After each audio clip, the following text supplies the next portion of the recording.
그때 그 시절로 돌아가 옛날 뉴스를 이야기해보는 시간입니다. 상지대학교 이정우 교수 나왔습니다. 어서 오십시오. 네, 안녕하세요. 이번 한 주는 노태우 전 대통령 사망으로 논란이 많았던 한 주였죠? 예, 지난 10월 26일 오후에 노태우 씨가 향년 88세를 일기로 사망했는데 참 아이러니한 게 10월 26일에 군인 출신 정치인이 이제 3명째 사망을 했습니다. 예, 박정희 전 대통령, 차지철 씨 그리고 노태우 씨 이렇게 3명이 사망을 했는데 인터넷상에서 군인 출신 정치인들 기일이 같네 그런 얘기가 있는데 기일은 원래 음력으로 챙기지만 또 이제 양력 이제 유명 인사들은 또 양력으로 기일을 챙기기도 하더라고요. 예. 아니 요즘은 생일이든 기일이든 거의 양력으로 하더라고요. 예, 그렇더라고요. 제가 음력 생일 지내는데 주위에 아무도 없어요. 저만 음력 생일 하는 것 같아요. 예. 그래서 저희도 우리 애들은 또 양력으로 바꿨어요. 그래서 저희까지만 음력으로 하는 걸로. 저도 이제 어르신들이 하도 음력으로 생신을 챙기니까 매년 달력 나오면 거기에 빼곡하게 적는 게 일입니다. 그 음력으로 하다 보면 생일도 자꾸 잊어버리고 하니까. 네. 그렇습니다. 자, 그럼 오늘 노태우 이야기를 좀 해봐야겠네요. 예. 지금 노태우 씨가 사망한 이후에 굉장히 논란도 많고 그리고 공과 과를 놓고 이야기들도 많이 나옵니다.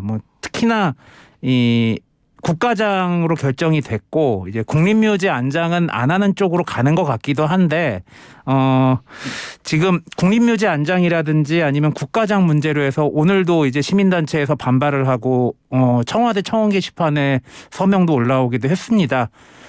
근데 보통 장례식장 가면요, 어떤 사람 아예 싫어하던 사람이나 나쁜 사람들을 장례식장에는 아예 안 가지만 이제 장례식장 보통 가면은 생전에 좋은 일이 있었고 나쁜 일이 있었고 이런저런 얘기하면서 이제 술 한 잔씩 기울이고 그러면서 고인을 추모하는 게 이제 우리나라의 장례식의 풍경 아니겠습니까? 지금 팬데믹 상황에서 못하지만 그런 의미에서 공과 과는 다른 방송에서 충분히 다뤘으니 공도 아니고 과도 아닌 노태우 씨의 에피소드들을 좀 다뤄보자는 게 오늘의 핵심적인 내용입니다. 예. 해보세요 그러면. 일단 노태우 씨가 굉장히 손이 귀했던 집안의 아들로 태어났습니다. 그래서 노태우 씨가 처음 태어났을 때 노태우 씨의 모친이 8년 동안 아이가 없었대요. 근데 노태우 씨가 1930년대에 태어났으니까 그때만 해도 남아서선 사상이 굉장히 강했고 자손을 많이 낳는 게 굉장히 중요한 일이라고들 얘기했잖아요. 그런데 8년 동안 아이가 없었으니 그 노태우 씨의 부모 되시는 분들은 얼마나 답답했습니까? 그래서 노태우 씨의 어머니가 굉장히 열성적인 불교 신자라서 그 아들 많이 낳아주기로 유명한 팔공산에서 매번 기도를 드렸는데 구렁이가 나오는 꿈을 꾸고 노태우 씨를 낳았다 이런 이야기가 있죠. 상당히 귀염받고 자랐겠네요. 예, 상당히 귀여움을 받고 자랐습니다. 그런데 노태우 씨 이름을 보면은 어리석을 우자를 써요. 그런데 노태우 씨의 태몽이나 아니면은 태어난 지역의 명칭 때문에 태용이라고 지으려고 했는데 겸손해라. 너무 너의 뛰어남을 드러내지 마라. 좀 누르고 살아라. 그런 의미로 할아버지가 어리석을 우자를 써서 노태우라고 지었다는 일화가 있습니다. 그 결과론적으로 할아버지 이야기처럼 됐네요.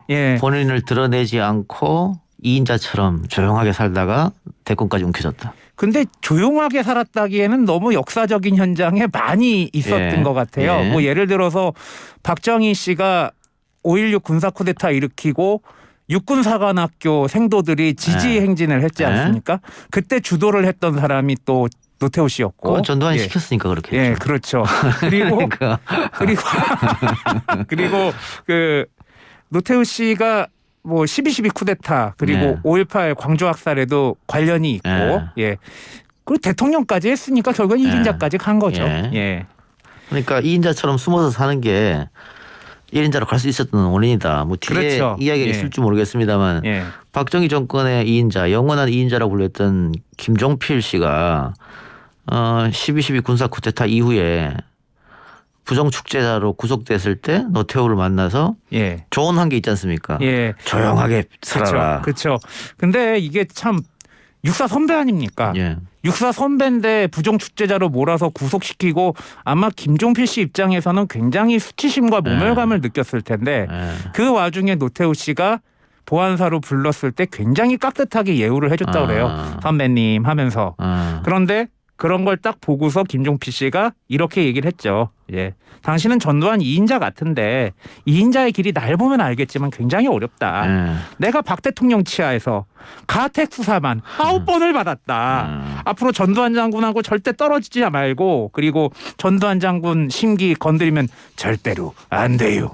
이렇게 조언을 했다고 합니다. 그러니까 할아버지가 이름을 지어주면서 어떤 의미를 담고 이름을 지어줬는데 그것대로 됐다 이 말이잖아요 결국은. 예, 그렇죠. 그 의미대로 됐고 이후에도 유명하지 않습니까? 50 초반에 쓰리어와 장세동 사이에 그런 권력 다툼 또 쓰리어 사이에 뭐 군부 사이에 그 내부적인 2인자 다툼이 굉장히 심했을 때 노태우 씨는 비교적 한직을 돌았어요. 예. 그래서 뭐 정무장관, 내무부 장관 그리고 체육 관련 직위에 계속해서 있었는데 그랬다가 저 사람은 나를 넘어서지 않을 것 같다라는 전두환 씨의 판단 때문인지 노태우 씨가 2인자로 낙점이 된 게 아닌가 그랬는데 그러니까 예. 당시에 2인자라고 하면 장세동이나 아니면은 쓰리허 허화평, 허상수 허화평 씨가 아마 제일 많이 거론됐겠죠. 그렇죠. 그랬는데 노태우는 오히려 언론에 2인자라고 나오지 않고 숨어 있었다 이 말씀이잖아요. 그렇죠. 예. 그리고 이때 인연 때문에 이제 나중에 3당 합당 때 김종필 씨도 3당 합당의 한 주역으로 노태우 씨와 함께 손을 잡을 수가 있었던 게 아닌가 생각도 듭니다. 알겠습니다. 이거 군사 쿠데타의 주역 중에 한 명이 또 김복동인데 김복동 씨와의 인연 때문에 또 지금의 아내와 결혼한 거죠? 그렇죠. 육사 시절에 김복동 씨 집에 놀러 갔다가 한 여자 고등학생을 보게 됩니다. 그때 첫눈에 반하죠 노태우 씨가. 그리고 나중에 4학년 때 다시 놀러 갔을 때 이제 그 여자 고등학생은 대학생이 돼 있었고요. 그리고 노태우 씨가 굉장히 다재다능했는데 노태우 씨의 다재다능한 면 중에 하나가 영어였습니다. 그래서 김복동 씨의 딸과 그리고 이제 조카를 과외를 시켜주면서 영어 과외를 시켜주면서 그 집과 또 친분을 쌓았고요. 그리고 그 김복동 씨의 딸이 김옥숙 씨였죠.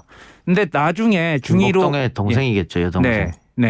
나중에 노태우 씨가 중2가 된 다음에 이제 광주 보병학교에 발령을 받았는데 참 이게 뭐 인연인지 모르겠지만 그 아버지가 김옥숙 씨 집안 분이 이제 전라도 전주 쪽으로 발령을 받게 돼서 이제 김옥숙 씨가 그 음식과 옷을 계속 갖다 줘야 되는 일이 생깁니다. 그러니까 그때 같은 비슷한 지역으로 가게 되다 보니 데이트를 했다 이 말이네요. 데이트를 하고 결혼식까지 올리게 됐죠. 그러니까 노태우 인생에서 김복동은 굉장히 중요한데 그 동생하고 결혼하기도 했고 또 김복동의 사촌 동생이 박철원이니까 그렇죠. 육공의 황태자로 불렸죠. 박철원하고 인연도 김복동 때문에 이어졌다. 그렇게 볼 수 있겠네요.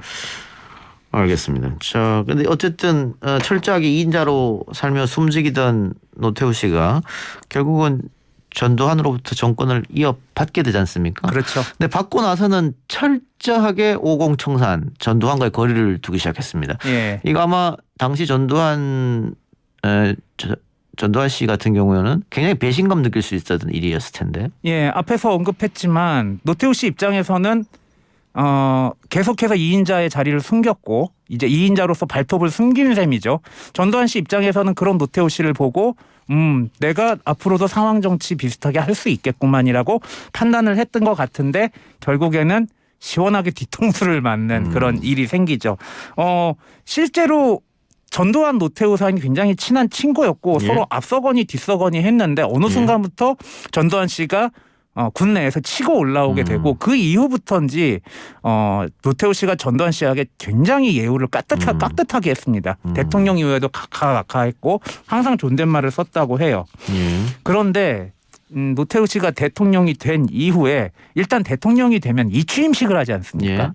그런데 취임식만 하고 이임식은 따로 하자고. 인기가 없었으니까 전두환이. 그러니까 취임식을 할 테니 이임식은 따로 해라. 그래서 전두환 씨가 이임식은 알아서 했다는 얘기가 있고 또 전두환 씨가 가장 자랑스러워했던 것 중에 하나가 올림픽 유치 아니었습니까? 예. 올림픽은 전두환 씨가 유치했지만 올림픽이 개최됐을 때 대통령은 노태우 씨였죠. 예. 그런데 내가 대통령으로서 올림픽을 유치했으니 나 대통령 전직 대통령으로 올림픽 좀 보게 해다오. 예. 그랬는데 노태우 씨가 안 돼. 싫어. 이걸로 이렇게 답변을 해가지고 이순자 씨와 그 측근들과 함께 집에서 텔레비전으로 올림픽을 보는 그런 굉장히 좀 수치스러운 일이 일어났죠.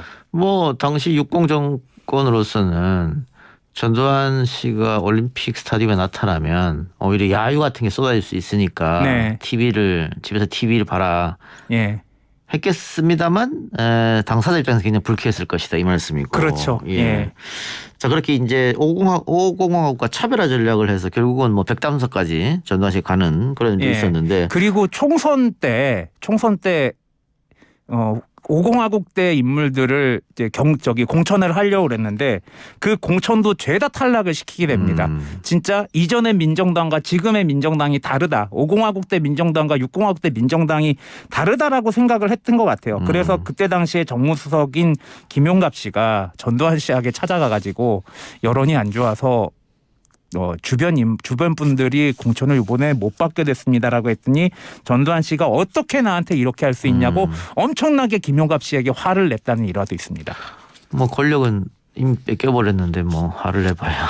그렇죠. 예. 근데 어떻게 보면은 김영삼 대통령이 했던 과거사 청산에 비하면은 노태우 씨가 했던 거는 그래도 좀 어느 정도 예우를 한 걸 수도 있고 아니면 자기 편이니까 좀 유하게 대처해 준 게 그 정도였을 수도 있고요. 예. 근데 반대로 아까 육공의 항태자 박철원을 언급했는데 육공화국에서 새롭게 등용된 인물들이 많이 있죠. 예, 이전까지 같이 군사 쿠데타를 일으켰던 사람들과 그 주변에 있었던 사람들을 중심으로 해서 권력을 다 휘어잡고 있었던 게 5공화국이었다면 6공화국 때는 아까 얘기했던 6공화국의 황태자 박철원 씨 그리고 언론인 출신이었던 최병렬 씨 그리고 이춘구 씨 등이 이제 전면에 등장하게 되고요.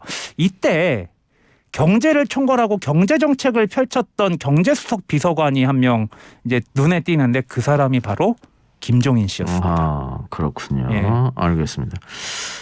자, 오늘 이렇게 뭐 짧게나마 고인이 된 노태우 전 대통령 이야기를 해봤는데 이야기 정리하면서 고사성 하나 소개해주고 마치죠. 예, 한 가지만 더 추가하면은 노태우 씨가 물태우란 별명을 굉장히 좋아했다고 그래요. 좋아한다고요? 예. 그리고 그래서 실제로 프랑스 교민 리셉션에서 나는 물 대통령이라는 별명을 참 잘 지어준 것 같다라고 이야기를 했다고 전해지고요. 그리고 이전까지 전두환 씨가 대통령 할 때는 머리가 약간 이제 그 탈모가 있는 분들이 잘 나오지도 못했었는데 TV에 TV에 나오지도 못했었는데 코미디 프로에서 희화해도 상관없다고 이제 얘기를 했을 정도로 그래서 최병서 씨가 따따붙다라는 프로그램에서 역대 대통령들이나 대선 후보들에 대한 성대모사도 했었고요. 그런데 뭐 노태우 씨가 결국에 2인자 생활을 했지만 전두환에게 그랬듯이 이제 김영삼과 힘을 합친 이후에 김영삼 씨에게 이제 김영삼 씨가 대통령이 된 다음에 감옥에 가게 되는 그런 똑같은 일을 겪었던 것 같아요. 근데 제가 오늘 원고를 정리하고 여러 최근의 논란을 보면서 4단 7정이라는 것이 생각이 났어요. 이제 옛날에 유학에서 이야기했던 인간의 기본적인 마음이 있는데 이 4단 7정 가운데 수호지심과 시비지심이라는 게 있습니다. 나쁜 것을 자신이 옳지 못함을 부끄러워하거나 남이 옳지 못한 행동을 하면 미워하는 마음 그리고 잘잘못을 분별하는 마음인 시비지심 이런 것들이 4단 7정 중에 두 가지인데 지금 생각해보면 과연 노태우 씨가 수호지심과 시비지심이 있었을까? 있었다면은 역사 속에서 그러한 행보를 벌였을까? 그런 생각을 하게 되었습니다. 알겠습니다. 최규하 전 대통령도 그렇고 노태우 전 대통령도 그렇고 그 생 마감하기 직전에는 자신이 알고 있었던 역사적인 진실을 털어놨어야 되는 게 아닌가 그런 아쉬움이 아들을 통해서가 아니라 자기 입으로 좀 얘기했으면 어땠을까라는 생각이 듭니다. 알겠습니다. 오늘 그때 그 사람 여기서 마무리하죠. 지금까지 상지대 이정호 교수와 함께했습니다. 수고하셨습니다. 네, 감사합니다.